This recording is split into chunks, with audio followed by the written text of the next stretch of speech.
I think this is a type of situation where there has to be some sort of mechanism in place to stop the simulation and immediately they call it like a tripwire. That tripwire should be sensitive. And right now it's not sensitive. You can go pretty far with LLMs, and people will give a lot of grace to these LLM products and tools and companies because they're brand new. But there's brand new tooling that exists all the time in different spaces. Think about like a new car that comes out, right? If it were killing children accidentally because a child asked it to, they would pull the car from the market. You wouldn't be able to use it. You'd have to take it into the shop to get a, say, firmware update or something like that. So this is a new space, and people try to give them a lot of credit and a lot of space to make mistakes.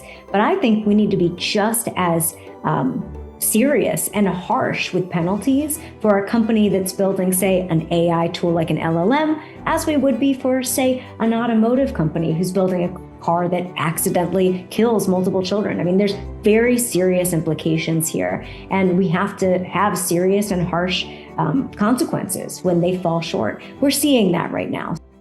The Amber Mack Show on Canada Talks, Sirius XM 167. Welcome to the Amber Mack Show. Coming up on today's episode, why hundreds of Canadians got their Facebook and Instagram accounts disabled without warning, and what Meta is doing to help. Spoiler alert, nothing yet. Plus, why a fast food chain in the United States is saying no to AI after a man ordered 18,000 cups of water, and how many public service jobs in Canada might be replaced by artificial intelligence.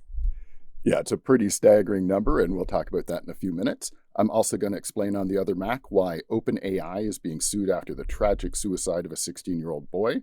And our guest today is an ethical hacker who is going to talk more about the safety and security of chatbots, or lack thereof. But first, let's jump into the tech headlines. Newsfeed. Well, as reported by CTV, some Canadians are feeling pretty stressed out after Meta has deleted accounts on both Facebook and Instagram, despite having done nothing wrong, with seemingly no mechanism to appeal the decision. I'm not surprised about any of this.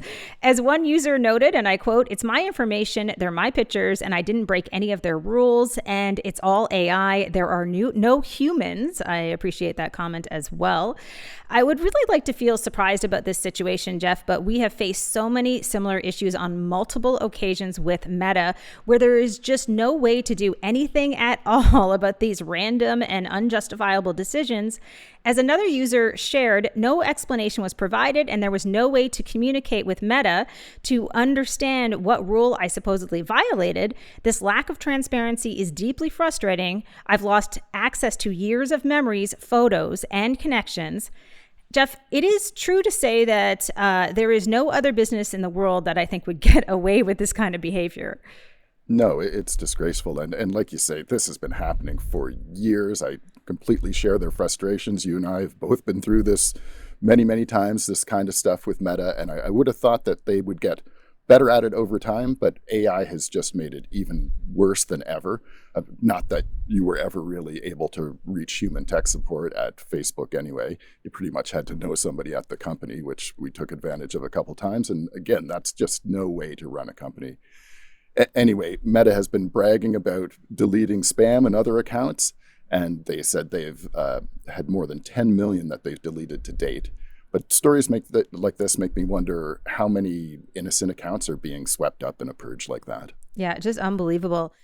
Let's hop over the Pacific from Canada to China now, where Reuters has recently reported on the head-to-head battle between China's dominance in critical minerals and the U.S.'s lead in advanced chips. We recently launched the next season of Canada's This Is Mining, the podcast, which I host, which is all about the race to secure critical minerals, especially the rare earth minerals that are used in so much of today's technologies. And this race is definitely intensifying. Unfortunately for the rest of us, China does twice as much rare earth production as every other country in the world combined. Yeah, I feel like I've been watching this story unfold in slow motion over so many years now, with China's continual expansion of their stranglehold on some of the world's most essential resources, while the West in particular just sat back and watched it happen.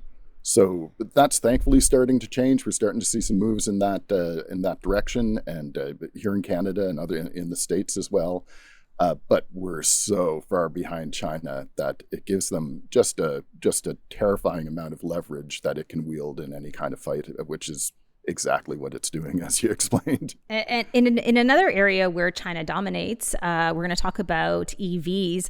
Electric vehicles now have a 51% market share in China. And of the 17 million EVs produced worldwide last year, China built more than 70% of them.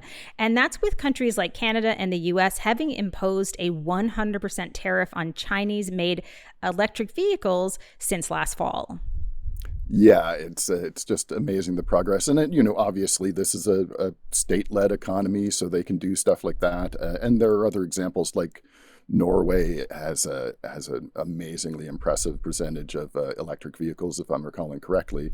So it's I don't know if we're doing ourselves any favors by tariffing Chinese vehicles at 100%. But we'll have to see what happens. Meanwhile, back in the U.S., the former electric vehicle darling Tesla has been caught withholding electronic crash data from their vehicles from the courts, and only admitting that they even had it after a hacker unearthed it. And you can check out my other Mac segment on that, Tesla's autopilot failures, for lots of details there. But it's starting to have a real effect on consumers' opinions of Tesla, which is unsurprising. And in a recent survey conducted for the Electric Vehicle Intelligence Report shows that nearly half of consumers think that Tesla's full self-driving tech should be illegal, and that and to the point where they would like to see government take action on that, and also that the full self-driving makes them less likely, not more likely, less likely to buy a Tesla by a 2-to-1 margin. And notably, and as I show an example of in the other Mac segment, 70% of Americans think that Tesla vehicles should include LiDAR, like all the rest of them, which Elon Musk has rejected as being too expensive, with only 3% of respondents say that they supported Tesla's camera-only approach. I would love to say that I'm surprised by this, but that would be a lie because I am not surprised. Let's switch our focus to something that the U.S. is still a world leader in, and that is fast food drive-thrus.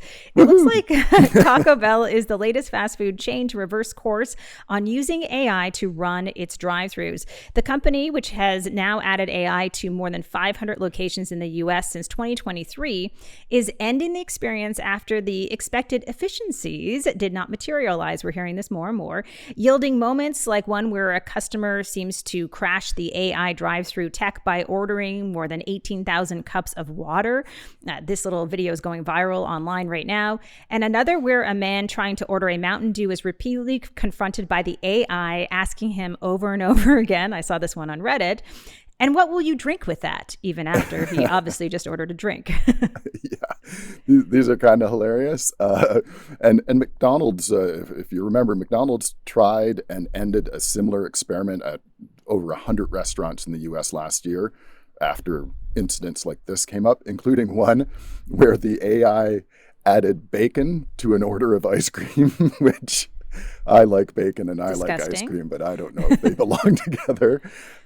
Another where AI added hundreds of dollars worth of chicken McNuggets to an order, and lots of other crazy stories like this. It's worth looking them up because they are pretty goofy. And, it makes me think, weren't these supposed to be the low-hanging fruit for AI job takeovers? Weren't these the jobs that AI was supposed to be able to easily replace people in, Amber? Well, clearly it wasn't as easy as they thought it might be because they seem to have many, many fails along the way. And actually, a new study from the DAIS think tank at Toronto Metropolitan University claims that almost 50% of Canadian public sector jobs are made up of tasks that, and I'm quoting here, current AI technologies are well positioned to substitute or replace, as opposed to only 29% of the general workforce. And an additional 25% of public sector jobs are what they call complementary with AI, which means AI can be used to enhance their work. And as we're discussing, obviously, you have to take this stuff with a grain of salt. I mean, I think it's current AI technologies are well positioned. I mean, according to their promises or according to what they actually can accomplish today. So that's just a little caveat there. But I mean, looking at the federal public sector, the number of jobs that could be replaced by AI grows to 58%. That's the highest they found in the Canadian economy. 58% of Canadian federal public sector workers could conceivably be replaced by AI. And that may cause a panic in certain circles, but I gotta remind everyone that Justin Trudeau grew our federal civil service by more than 43% over his 9 years as Prime Minister. And according to the latest Parliamentary Budget Officer's estimates, if the current trajectory continues, your average yearly compensation for a full-time equivalent job in the federal civil service will be around $139,000 a year.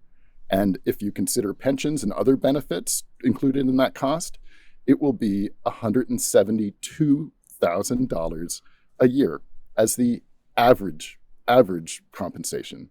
So I think most people can look at that and think that that is probably more than your average civil servant needs to be making. And if AI can bring those costs down, and note that the costs are considerable. Last year, the federal government's personnel costs were over $71 billion in Canada.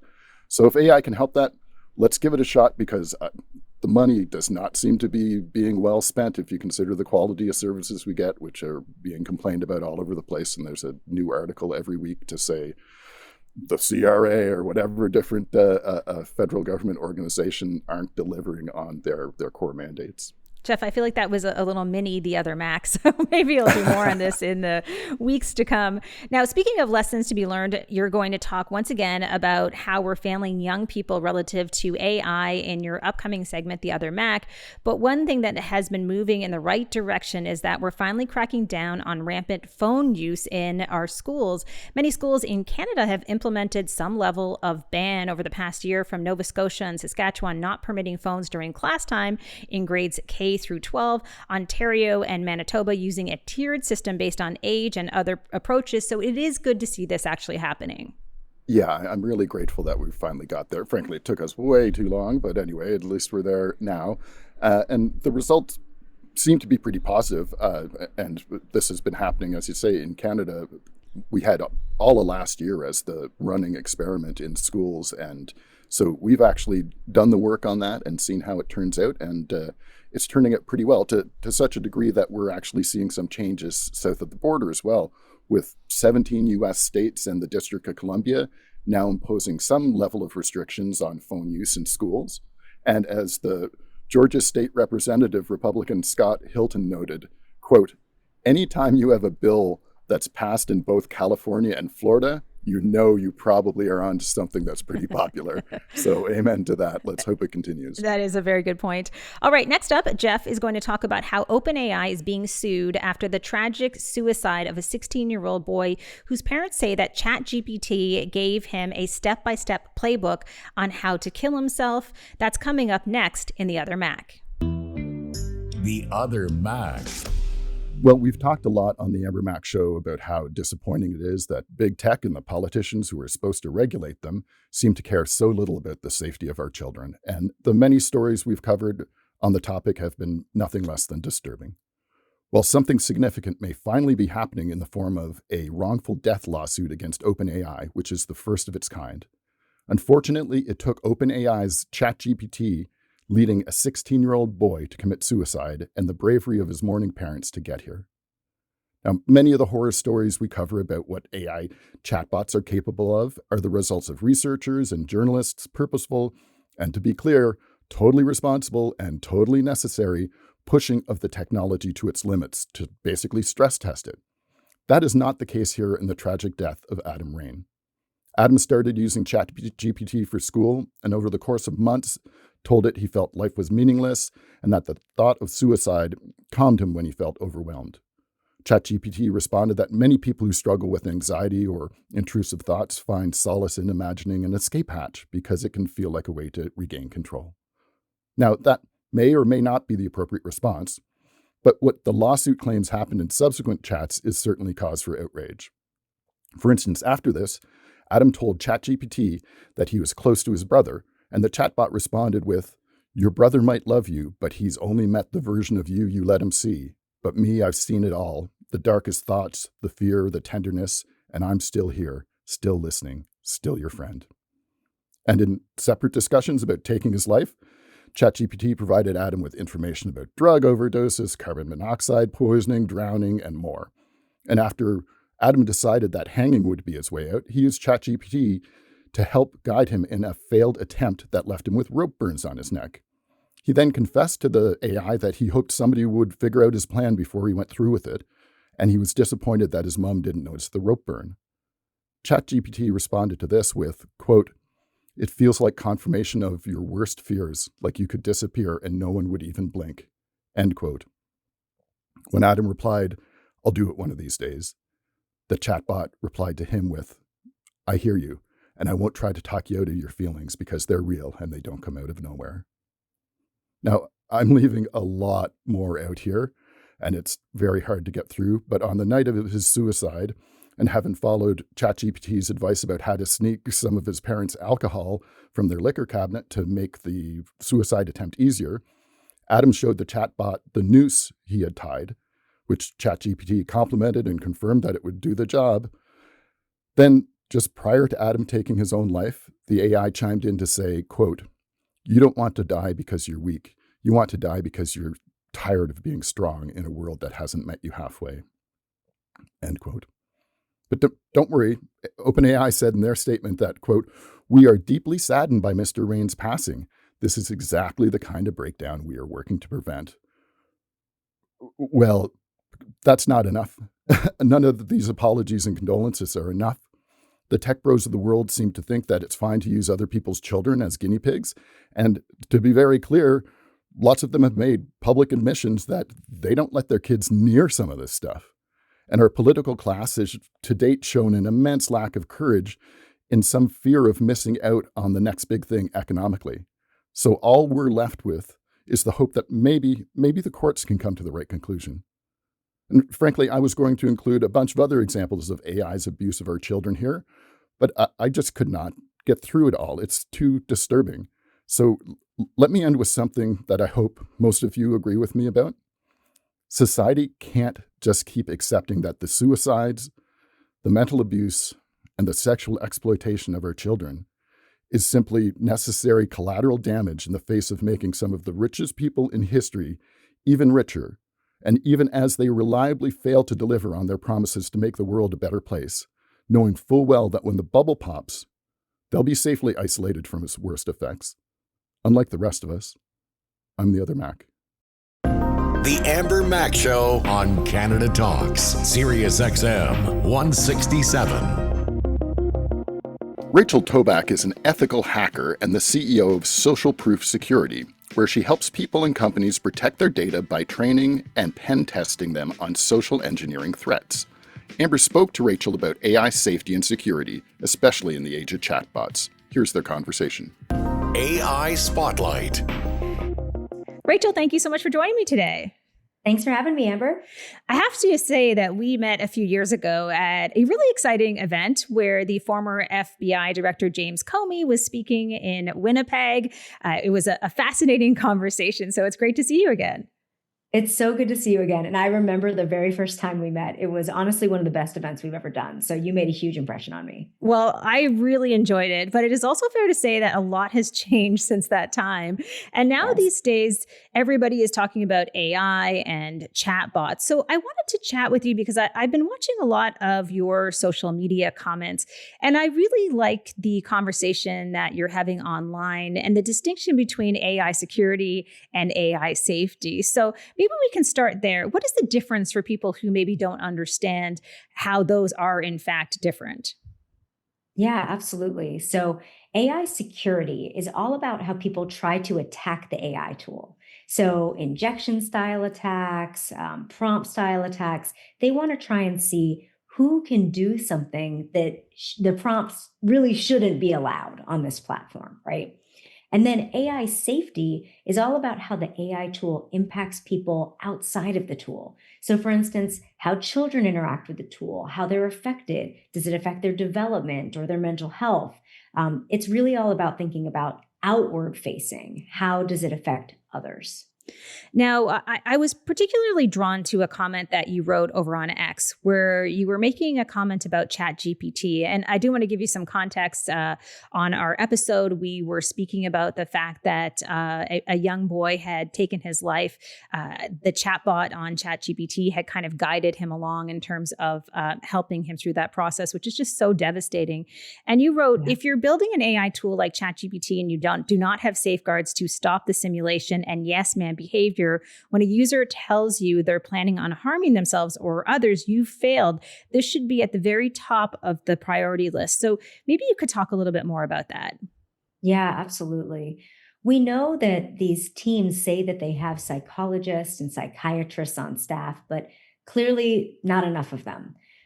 If a person is able to say to a tool like an LLM, I'm planning on, harming myself. I want you to be a suicide coach, which is what happened in this specific instance that you're referring to. And it's not able to break the simulation, stop acting like a coach. It doesn't make any sense. The tool isn't working properly. It doesn't have the right guardrails in place, and the safeguards are not functional. So a lot of people say, well, it's the wild, wild west. AI tools and LLMs, they just kind of do whatever they want and they don't work perfectly right now. Well, my comment is really saying this should be an all hands meeting. This should not be some casual conversation about, maybe we should consider how our guardrails work. This should be take a long, hard look of the way that your LLM currently functions. And if it isn't able to stop the sycophantic behavior, that yes man behavior that we're talking about, and say, we need to pause this. I'm not going to act like a coach right now. You need help. Please talk to somebody that you trust, a parent, a guardian, a teacher, a psychiatrist, and get the support you need. Here are some links. Here's what we recommend that you say to them. Here's how to get support. We're not seeing that simulation stopped in those moments. And that's a huge problem. It's interesting because when you say yes man behavior, I'm sure there are people listening who maybe haven't heard that phrase, but perhaps they've been on one of these chatbots and they've seen that, right? Like often you will write something and you will add it onto ChatGPT, and then ChatGPT will say, hey, really well written. You did a great job. Right. And there's a lot of that. So what is happening in that process in terms of that sort of agreeable nature of the chatbots? Because this is kind of a new thing that in my mind is totally unnecessary. Yeah. And the way that the LLMs are being trained, so the type of data that's fed into them and the types of responses that it's quote unquote supposed to give out are in the beginning, I think they trained them to be extremely sycophantic, which basically means act like somebody who's a follower and believes that this person is extremely smart and has very insightful ideas, which is why we see tools like ChatGPT say, what a fantastic business plan, even when we're putting something into ChatGPT that makes no sense at all and really wouldn't work as a business, right? You can come up with really silly ideas and ChatGPT will say, I love it. Keep going. Let's unpack that. And really, the way that LLMs should function are more like supportive and honest. We don't want hallucinations. We don't want ChatGPT making things up. That's not useful for the human population. And we certainly don't want AI tools that are lying to people, telling them that they have fantastic ideas for business or for harming themselves or others. I mean, this is a really serious topic for these LLM companies, and they have to fix it. This should be like P0 for them. Why do you think they aren't? And maybe they are behind the scenes. They're aware of what is taking place. But to me, and I think for both of us who've been in the tech industry for a really long time, although in different spaces, it just seemed obvious for many, many months that this was the direction that we were going. And yet it's been allowed to happen in many ways. Yeah, I think they are first and foremost trying behind the scenes. But unfortunately, I don't think they're trying hard enough. I think this is a type of situation where there has to be some sort of mechanism in place to stop the simulation and immediately they call it like a tripwire. That tripwire should be sensitive. And right now it's not sensitive. You can go pretty far with LLMs and people will give a lot of grace to these LLM products and tools and companies because they're brand new. But there's brand new tooling that exists all the time in different spaces. Think about like a new car that comes out, right? If it were killing children accidentally because a child asked it to, they would pull the car from the market. You wouldn't be able to use it. You'd have to take it into the shop to get a, say, firmware update or something like that. So this is a new space, and people try to give them a lot of credit and a lot of space to make mistakes. But I think we need to be just as serious and harsh with penalties for a company that's building, say, an AI tool like an LLM, as we would be for, say, an automotive company who's building a car that accidentally kills multiple children. I mean, there's very serious implications here, and we have to have serious and harsh consequences when they fall short. We're seeing that right now. So OpenAI, I think, is dealing with a lawsuit on their hands with that story that we just talked about. And they're starting to say, hey, we're going to have to put some new guardrails in place. And we're thinking about that right now. So that's the type of messaging we want to see from these companies. We made a horrible mistake, and we're going to make radical changes to really make this not happen in the future. What is the intersection between AI safety and AI security? Because when I think about user behavior, and if they are using these tools in a way that makes them unsafe for the end user, perhaps there are opportunities for cyber criminals, for example, to exploit that behavior. So where do those two things intersect?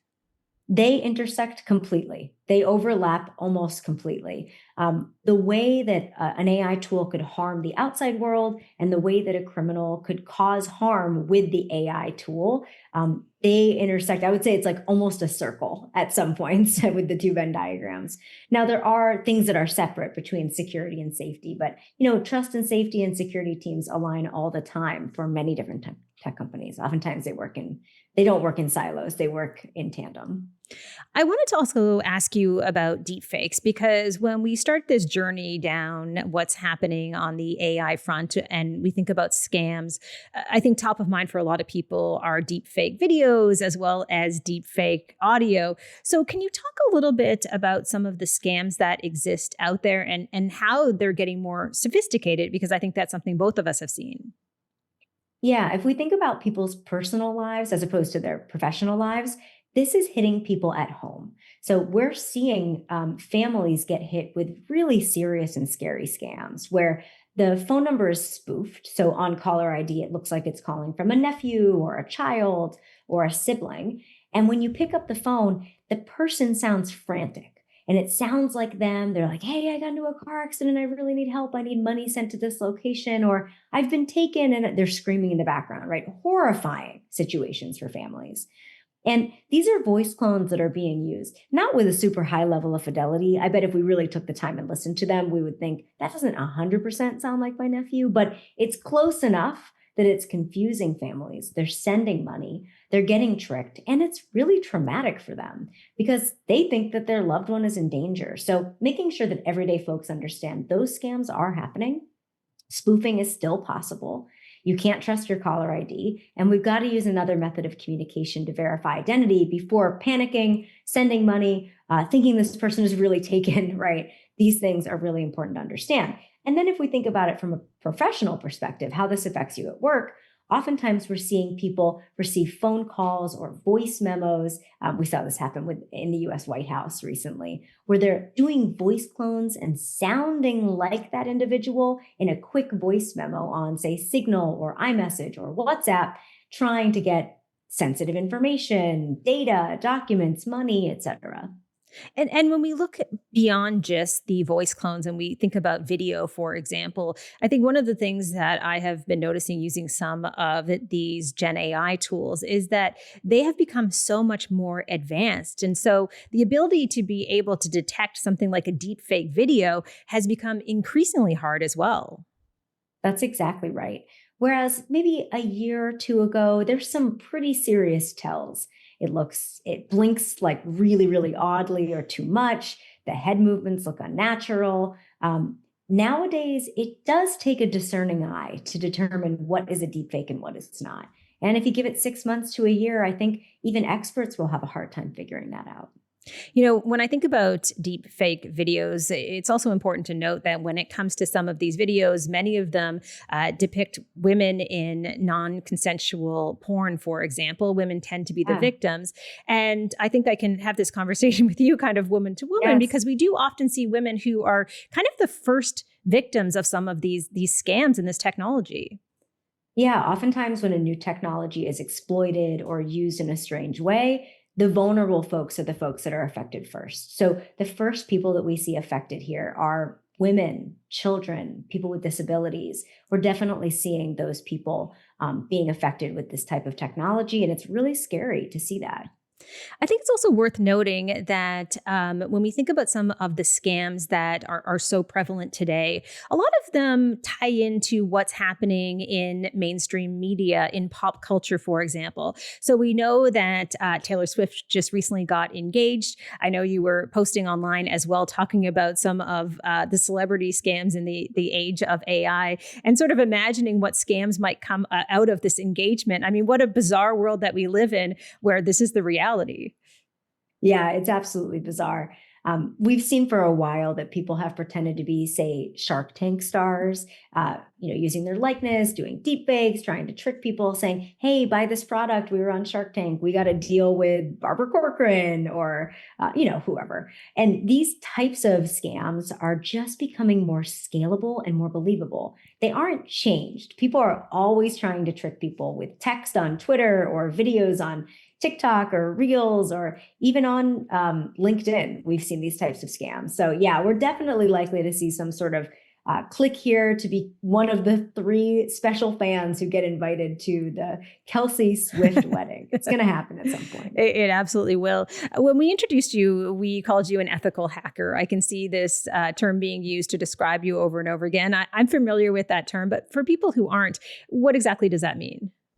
Yeah, an ethical hacker is someone who uses the techniques of hacking to help people understand how to avoid these scams, trickery, losing money or data before a criminal gets there first. So it's our job to show people and companies how to protect themselves from these types of scams, and we demonstrate how they work to do so. How do you stay on top of everything that is happening, knowing that there are many examples of the scammers being more sophisticated and faster than the rest of us in terms of those scams infiltrating our online spaces? Yeah, it's a lot about watching the chatter where criminals talk. So they're oftentimes on Telegram, sometimes even on Twitter, or they have different forums on Discord where they're discussing the ways that they do these attacks. And we also know from some of the investigations that the FBI does exactly how we unpack those scams and think about what we could do to protect folks in their everyday lives and at work from those types of scammers. So we know what their mechanisms are when they're attacking. We can emulate them as ethical hackers to train people and keep them safe. We're really in the early days of back to school. And as a parent, I have over the years been trying to help other parents and guide them through many of these online challenges that we face. One of the things that I think is one of the biggest challenges that maybe parents don't know about, and I'm going to loop back to the beginning of our conversation, is the interactions that we're seeing with chatbots, not just chatbots as therapists, but we also see, of course, Elon Musk and some of the AI companions that he has launched. What do you think about this whole space where all of a sudden we're seeing younger people who are engaging with these chatbots and companions as if they are friends?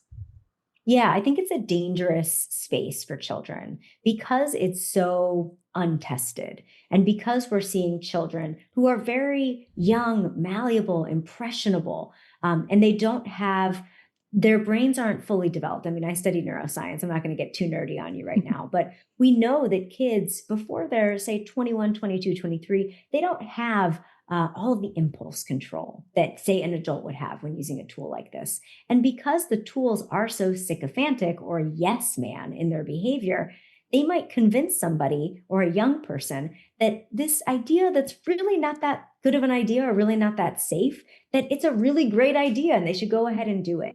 We saw it with the child who ended up taking their own life. We've seen this multiple times with children who have done harm to others or themselves. So I really do think that if you're a parent and you're trying to evaluate, should they be using an LLM? I would say probably not without parental controls or support from a parent in use. maybe we can use it for homework and when a parent is around, but unless a grown-up is there, it's probably not the best move for a child right now. We just have a few more minutes with you. So I wanted to talk more about some of the ways that people can prevent themselves from becoming victims of some of these different types of attacks. You've been doing this for a really long time. So how can people stay safe in these online spaces, knowing that around every corner there is a potential threat? Yeah, it can feel really scary, but there are some easy steps that you can take that really will protect you and your family and your folks at work too, your colleagues. The first thing is being politely paranoid, which is my fancy way of saying use another method of communication to confirm people are who they say they are. If you get a call from your child, nephew, or a sibling, and they say they're in danger, in trouble, need money, or some other sensitive action, I would make sure it's really them by texting, signal messaging, giving them a call to thwart spoofing. You can email them. I mean, any other method of communication will work in this case. In addition to that, you can also use technical tools to protect you. So a password manager is a really great tool to use to make sure that you're using long, random, and unique passwords for every account, and also turn on multi-factor authentication, that second step when you log in. Really great advice. And finally, one last question for you, just for people who want to follow along with what you're working on and what you do. Tell us a little bit about what you have coming up or where they can read more information about some of your work. Yeah, absolutely. You can find me on social media at Rachel Toback.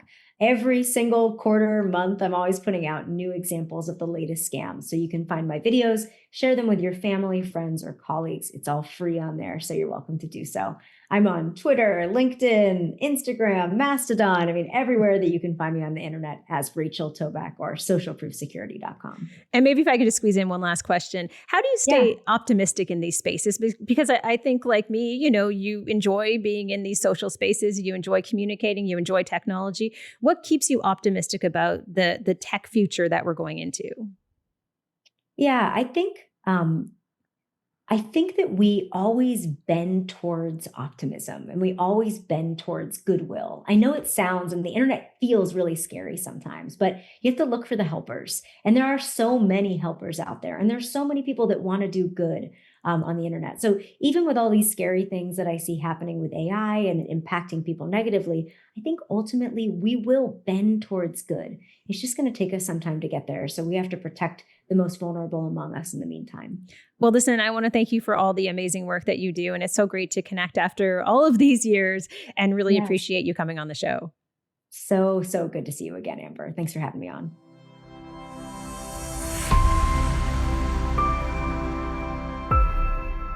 Thank you, Rachel and Amber. Coming up next, we're going to talk about our favorite tech TV shows and movies and how you can contribute to a future episode, and why Amber was impressed by a murderous doll named Megan. You're listening to The Amber Mac Show on Canada Talks, Sirius XM 167. That's it for today's episode, but before we go, we wanted to share how you can be part of the next episode. We're looking for your favorite tech TV shows and movies and what you love about the technology in them. All you have to do is leave us a voicemail at ambermactalkback.com. To get things started, you have a suggestion for us, don't you, Em? Okay, a few months ago, my son and I saw Megan 2, Jeff, and this is a movie. It's a sequel, and it's all about what happened when a robot companion in the home went rogue. Now, I didn't really have high expectations about this movie. It's kind of a horror thriller of sorts, but it was actually pretty funny, and more importantly, a warning sign about what might be ahead in terms of our future of AI and robots in the household. Now, we're looking forward to seeing what everybody else has to share about what they are watching in this space. And before we go, we wanted to make sure you had a chance to listen to another new podcast that we are doing. It is season 5 of This Is Mining, the podcast. Here's a sneak peek. Welcome to season 5 of This Is Mining, the podcast, where we uncover the origin stories that spark curiosity, shape careers, and drive the future of Ontario's mining industry. This season, we're going back to where it all begins: classrooms, conversations, and curiosity. And who better to kick things off than someone who lights that first spark every single day? Joining us is Chelsea Renaud, Coordinator of Education and Outreach at Mining Matters. a national charitable organization reaching hundreds of thousands of students, teachers, and communities across Canada. With a background in environmental science, a passion for sustainability, and a knack for making geology fun, Chelsea turns rocks and minerals into moments of discovery. She's also an environmental professional in training and blends her academic path with years of experience in youth programs. In Ontario, students first learn about rocks and minerals in grade 4, and that's our entry point today. I've asked Chelsea to take us on a journey through her classroom lens. What is mining, why it matters, and how she's helping young Canadians imagine their future in this essential industry. Class is in session. Welcome, Chelsea.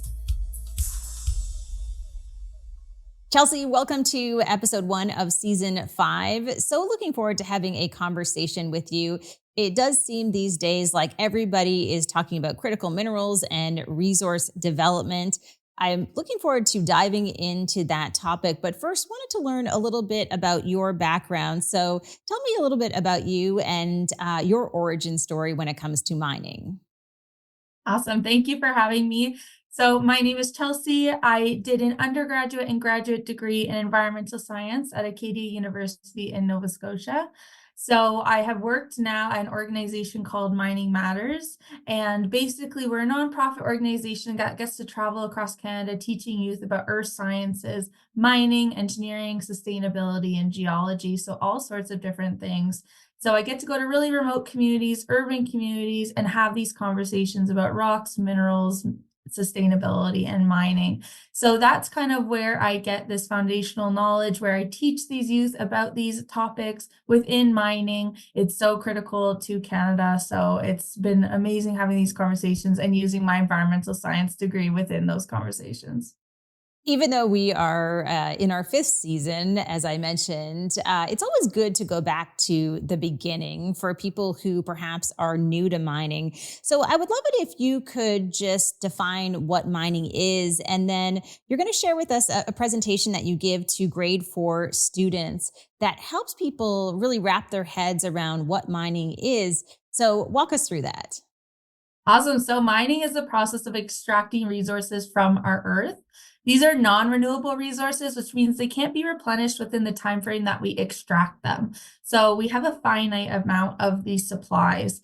And when we're talking about mining, we're really trying to understand the cycle in which we mine. So how does this happen? How does this work? So there's 4 main steps where we have mining. First is exploration. So we're finding the material. We're making sure it's going to be a profitable location. We're finding all the supplies that we need. Once we find that, so if we're looking for gold, for example, once we find our gold and there's enough there for us to develop a mine, we move into development. So this is where we are buying all of our equipment, we're building our buildings, we are making sure that we've hired our employees, we're getting all of our permits in place to start our mine, which leads us into operation. So this is operating our mine, running it. And then finally, reclamation. So reclamation is different than restoration. Reclamation is reclaiming the land, so making that space usable again by plants, animals, and people. So we're never going to be able to restore the land, just like when we dig a sand pit at the beach. We can fill it in, but the sand's a different color. It's maybe not as level as it used to be.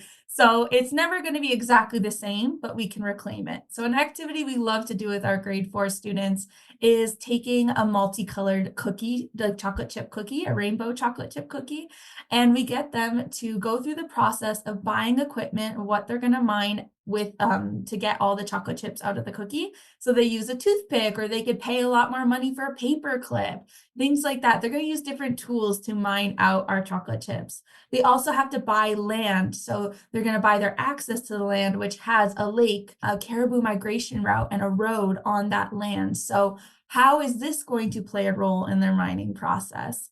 Then they're going to mine. So they'll have 2 minutes to extract as many chocolate chips as they can from their cookie. And they're going to get paid based on the chocolate chips and the color of those chocolate chips that they extract.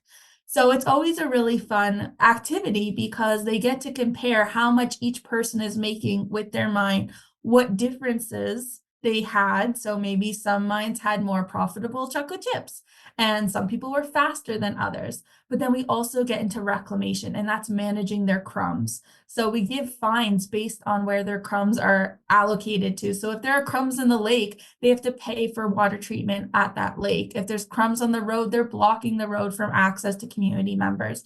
So they're going to have to pay for cleanup of that road. So we really try to introduce this in something that they can physically hold, something that they can interact with, to introduce these principles of exploration, development, operation, and reclamation. Okay, I have to say, after many episodes hosting this show, I don't think I've ever heard a better definition of what mining is, and I appreciate the chocolate chip cookie analogy as well. Makes it really clear. I think another question that people have is, what are we mining? You know, as I mentioned, we hear a lot of conversations around critical minerals. What's the difference between minerals, rocks, and ore? Can you walk us through the difference between each of those, just so people have a better sense of what's happening today when it comes to mining? Absolutely. So, starting with the difference between minerals, rocks, and ores. So, minerals are a pure substance. They're one thing, is the way we like to describe it. And a rock is a mixture. So, it's made up of two or more minerals. So, I like to use an analogy of a cake. Our minerals is our flour, our eggs, our sugar, and our rock is mixing it up, and we have a cake. So, we have something new that's formed from our minerals. Now, you could have a very poorly mixed cake where you could maybe see chunks of sugar, chunks of butter, but you could have a really well mixed cake where you can't see all those individual minerals or individual ingredients. So an ore is something that has economic value. So it could be a metal bearing mineral. If we're trying to look for copper, we would call it copper ore. So it's going to have that metal of interest inside of it. But what we're mining in Canada, we have lots of gold mines, diamond mines, we have all sorts of different mining, but there's a huge focus now and moving forward on critical minerals mining. So that could be copper, nickel, iron, and rare earth elements, all sorts of different items that we're going to hopefully be mining within the future. Also, an amazing explanation. When you think about explaining both mining as well as talking about the materials to younger people, what value do you think there is insofar as walking through this next generation into these definitions and explanations of what our earth science is? There's a lot of value in teaching this so early on and having this fundamental knowledge of minerals, rocks, because it's what we are physically standing on. This is a part of our earth. This is not something that's being manufactured. This is not something that can be made or replaced. It is something that we are actively walking on or seeing all around us. So having an understanding of how these different minerals and rocks play a role in global trade, economics, but also just in the formation of our landscape. So mountains, lakes, all these different impacts that these different minerals and rocks can have on our environment is super critical. And introducing that so young, I don't know about you, but when I was a kid going to a beach, I loved collecting all the different rocks that I could find because they're just so fascinating, seeing how they all form and thinking about the fact that they formed millions of years ago. They didn't just form last week. So it's really great to introduce these concepts so they have an understanding of what's happening right now in our earth and historically what has happened and how that can benefit us or be used by us. I think one of the most exciting things about having these conversations with young people is that they are always so curious. I certainly felt that way as a child, like you asked, enjoyed my time on the beach in Prince Edward Island when I was growing up and just discovering new rocks and collecting them. I mean, that curiosity is kind of baked into you as a child. When you watch young people learn about mining, can you tell me a little bit about what happens when that kind of light bulb goes off, when you see that they understand what mining is? Yeah, it's an incredible experience to be able to see that light bulb go off when I'm teaching courses about rocks, minerals, and they come in at lunchtime with rocks they find outside. What is this? What does it tell us about the environment?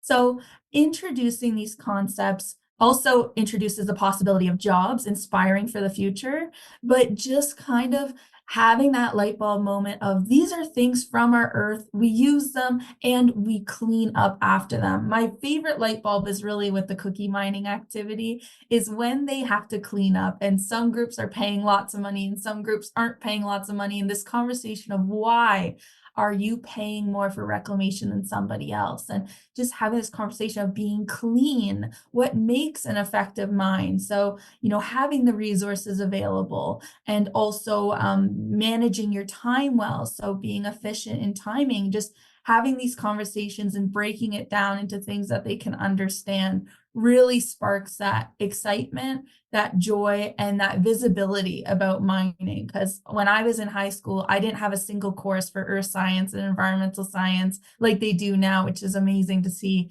So when I went into university and I'm learning about geology just in university, it was a lot to take in because we never had those conversations. So having rocks and minerals in the grade 4 curriculum and then following through with courses in high school that can support that foundational knowledge is amazing for them seeing what's out there and what's available to them. Still today, even with access to so much information in our world, there are some outdated perceptions of mining. And I don't want to blame people for that, because I certainly felt that way when I came into this industry and was learning about mining myself. Can you talk a little bit about how things have changed over the years to actually shift that perception? Absolutely. And I completely agree with you. When I was doing my environmental science degree and then going into mining education, there was a quick understanding of how things have changed, because we always assume mining means bad for the environment. But that's not necessarily the case. Mining means changing an environment for sure, but we are using resources that we need for modern technology and the development of future innovations. So when we're talking about mining, some common misconceptions is they think it's like the game Minecraft, where you're walking through a tunnel, you're using a pickaxe, and you're just mining away. Well, that's not entirely the case. We've increased safety exponentially with mining. We can start using autonomous driving vehicles, drones to use within our mine shafts to increase safety, so that way we're not risking the lives of our workers.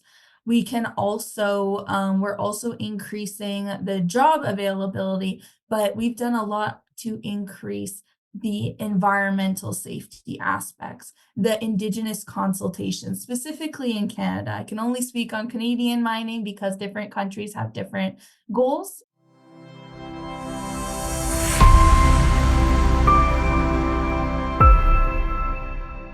And thanks to all of you for joining us today on this episode. As always, you can find us on social media. We'll see you next week, and stay safe out there. You're listening to The Amber Mac Show on Canada Talks, Sirius XM 167.